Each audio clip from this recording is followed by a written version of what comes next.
اعوذ باللہ من الشیطان الرجیم بسم اللہ الرحمن الرحیم السلام علیکم ورحمۃ اللہ وبرکاتہ۔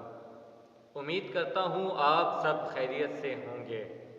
آج میں آپ کو بتاؤں گا کہ ارکان اسلام کتنے ہیں۔ یہ بتانے سے پہلے آپ سے گزارش ہے کہ اگر آپ نے میرا چینل سبسکرائب نہیں کیا تو سب سے پہلے میرے چینل کو سبسکرائب کریں اور بیل کے آئیکن کو کلک کریں تاکہ میری جتنی بھی ویڈیوز ہیں وہ آپ تک بآسانی پہنچ سکیں۔ تو میں آپ کو بتا رہا تھا کہ ارکان اسلام کتنے ہیں۔ ارکان اسلام 5 ہیں۔ ایک، اس بات کی گواہی دینا کہ اللہ عز و جل کے سوا کوئی عبادت کے لائق نہیں، حضرت محمد صلی اللہ علیہ وآلہ وسلم اللہ عز و جل کے خاص بندے اور رسول ہیں۔ نمبر 2، نماز قائم کرنا۔ نمبر 3، زکوٰۃ ادا کرنا۔